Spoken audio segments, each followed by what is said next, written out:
Le Grand Matin Sud Radio, 7h-10h, Patrick Roger, Cécile de Ménibus. 8h18, le petit déjeuner politique ce matin, c'est Annie Genevard, députée LR du Doubs, vice-présidente déléguée des Républicains et vice-présidente de l'Assemblée nationale. Bonjour Annie Genevard. Bonjour.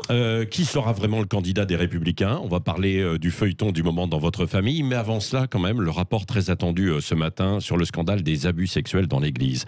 On parle de 3000 prêtres fautifs, de plusieurs milliers de victimes depuis les années 50. Qu'est-ce que vous attendez, vous, de ce rapport et des suites ? Ce rapport est déjà en soi une grande avancée. Il montre que l'épiscopat français a eu la volonté de faire toute la lumière. C'est un cheminement de vérité très difficile, très douloureux pour l'Église, mais qui est absolument nécessaire pour l'Église elle-même et pour les victimes surtout, qui ont besoin évidemment que le drame qu'elles ont vécu soit reconnu. Et surtout que demain, cela ne se reproduise plus. Oui. Vous, en tant qu'élu local, vous aviez connaissance parfois d'affaires comme ça qui avaient tendance à être étouffées. Il y avait une omerta. Non, jamais. Je n'ai jamais, là où je vis, entendu parler particulièrement de faits qui se seraient produits en proximité, mais on sait désormais ce qui s'est passé et surtout il y a eu une enquête très approfondie, une invitation aux victimes de témoigner, de parler, un dénombrement des auteurs de ces faits. C'est un travail extrêmement poussé qui a été fait, qu'aucune autre communauté n'a fait, parce qu'on sait hélas que ce crime probablement le plus affreux de la pédophilie, il touche le cercle familial, il touche le domaine du sport, il touche de nombreux domaines, mais l'Église a pris ce problème vraiment de front, de face, et après l'avoir éliminé, ou bien en sûr, tout cas l'avoir tué trop longtemps. Voilà. Est-ce que l'Église va en sortir fragilisée ?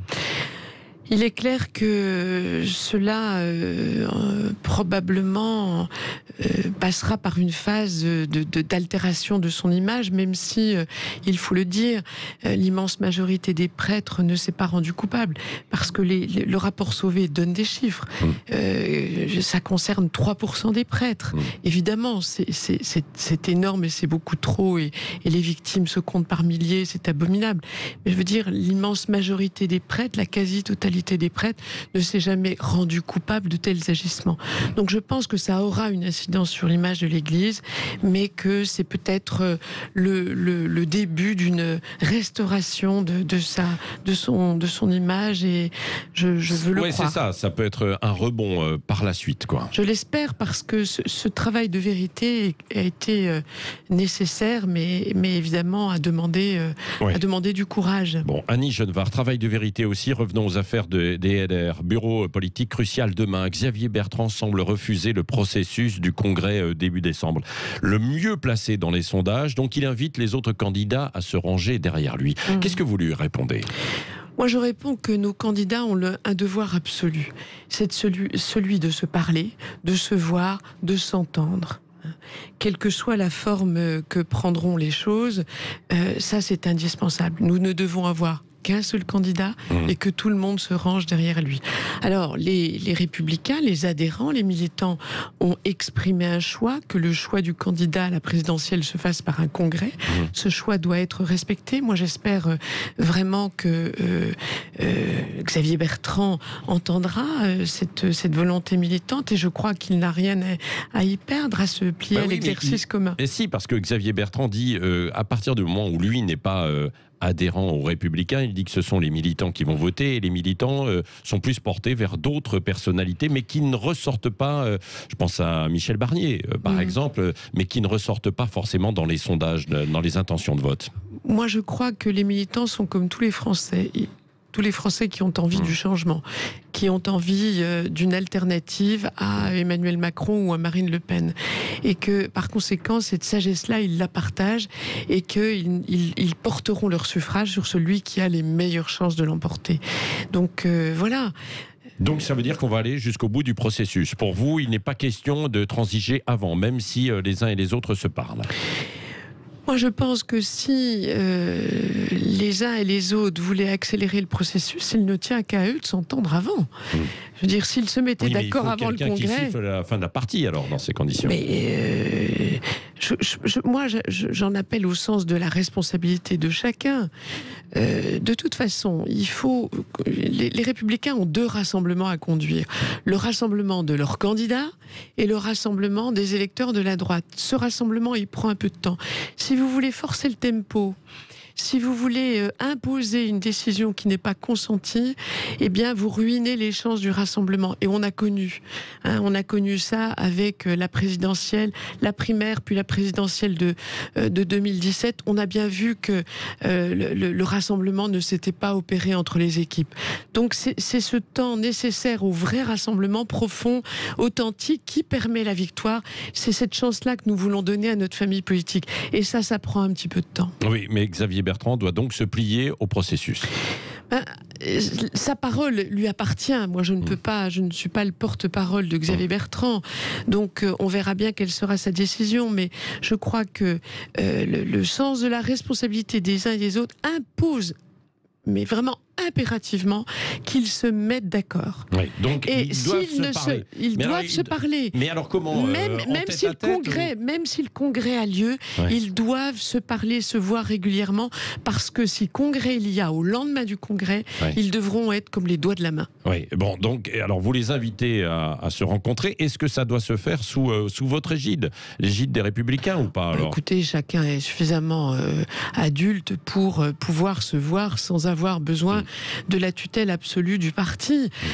Bien sûr, le parti est là pour être le rassembleur, le facilitateur, et s'il faut le faire, on le fait. C'est d'ailleurs ce que fait Christian Jacob depuis des mois. Donc, voilà. Mais alors, si je vous comprends bien, Annie Genevard, ils doivent se parler, se mettre d'accord, ce qui veut dire qu'il pourrait y avoir un accord avant le congrès qui aura lieu en décembre. Le congrès n'est pas forcément indispensable, alors. Je dis que toutes les options sont ouvertes. Soit ils peuvent s'entendre sans la consultation du Congrès, soit ils ne peuvent pas se mettre d'accord sur un seul d'entre eux, et dans ce cas-là, c'est le Congrès, et j'invite chacun à y participer. Qu'est-ce qui peut faire la différence alors d'ici au Congrès lors de leur rencontre, qu'ils se mettent d'accord? Mais c'est quoi? C'est à partir de quoi? Parce que chacun défend évidemment sa position, quoi. Bon, alors évidemment, il y a les sondages qui se succèdent ça, vous regardez chaque semaine. Évidemment, chacun regarde les sondages. Vous les regardez attentivement, nous les regardons également. Et le dernier en date est tout à fait intéressant. On voit bien que le paysage politique est quand même très mobile. Et donc, ça peut amener à bouger les lignes, peut-être, je n'en sais rien. Dans le dernier, ce matin, on voit que Xavier Bertrand fait mieux que les autres candidats, Valérie Pécresse, Éric Ciotti, Michel Barnier, et les autres. Dans ces conditions, c'est lui, si jamais ça se confirme, c'est lui qui devrait être le candidat, alors. Écoutez, c'est leur dialogue entre eux qui permettra de le dire. C'est pour ça que on ne peut pas parler à leur place. La seule chose qu'on peut exiger d'eux, c'est qu'ils s'entendent. Parce que rien ne serait plus préjudiciable, et ça ruinerait nos chances de victoire, s'ils montraient le moindre signe d'hostilité les uns avec les autres. Donc j'invite chacun à la raison, au sens des responsabilités, qu'ils se voient, qu'ils se parlent, qu'ils s'entendent, et puis s'il le faut, le Congrès sera le juge de paix. Est-ce que vous allez évoquer aussi demain au bureau politique le cas Éric Zemmour? Or, je pense que il est possible que nous en parlions. Il est même à peu près certain que nous en parlerons, compte tenu de son éruption dans le paysage politique et de son positionnement assez haut dans les sondages. Bon, Zemmour dresse un constat que nous pouvons partager sur la fracturation de la France, sur la perte de souveraineté de notre pays, sur l'immigration incontrôlée, sur la menace de l'islam radical. Ce constat-là, nous le faisons, nous ne sommes pas le seul, il le fait également. Maintenant, passer du constat aux propositions. Oui, pourquoi il est audible, lui, et ça se ressent dans les intentions de vote, et moins chez vos candidats? Mais écoutez, je crois que il incarne une forme de parler vrai, qui peut plaire sur l'instant, mais qui ne peut pas donner le change au sérieux des propositions. C'est un polémiste, c'est un provocateur, c'est quelque chose qui peut plaire à l'opinion publique à un moment donné, mais nous parions sur le sérieux des propositions, la crédibilité d'un projet qui peut restaurer notre pays. Bon. Donc voilà, quand on fait de la politique, faut aller sur le concret, les propositions, mais il a des propositions quand même.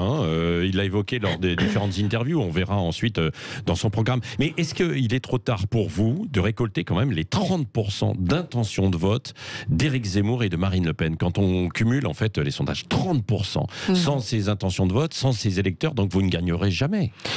Ça montre bien que depuis 10 ans où la situation s'est considérablement aggravée en matière d'autorité publique, en matière de délitement de la société, et là on peut constater que ni Emmanuel Macron ni François Hollande, son prédécesseur, n'ont rien fait pour entraver ce processus.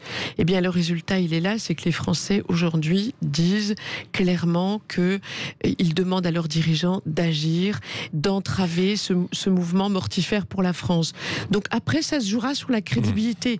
Au fond, moi, je suis convaincue que les Français veulent faire entendre leur voix, leurs protestations, mais au moment de voter, ils examineront les projets et les propositions. Alors, en attendant, c'est Emmanuel Macron qui fait des propositions. Chaque jour, quasiment, il est sur le terrain et il s'adresse aux uns et aux autres, que ce soit sur le pouvoir d'achat, sur tous les sujets, quoi. Est-ce qu'il n'est pas en train de vous couper l'herbe sous le pied, justement, de vos propositions? Écoutez, d'abord, on est à 6 mois de l'élection, donc on voit bien que là, on est entré dans une séquence préélectorale, électorale pour Emmanuel Macron, ce qui est un peu choquant parce que utiliser les moyens de l'État à coup de chèque à telle ou telle catégorie pour faire campagne, c'est choquant, surtout quand on le fait à crédit. Prenons l'exemple du pouvoir d'achat. Donc c'est la séquence du moment. Emmanuel Macron a restauré le pouvoir d'achat des Français. Moi, je répondrais augmentation de la CSG des retraités. Je répondrais prolongation de la CRDS, la cotisation de redressement des comptes de la sécurité sociale. Je répondrais facture énergétique. Si au lieu de mettre à mal la filière nucléaire, il avait au contraire vu que cette énergie décarbonée peu chère devait être privilégiée, on n'en serait pas là. Oui, il va faire des propositions, mais qui sont en contradiction avec la politique qu'il a menée.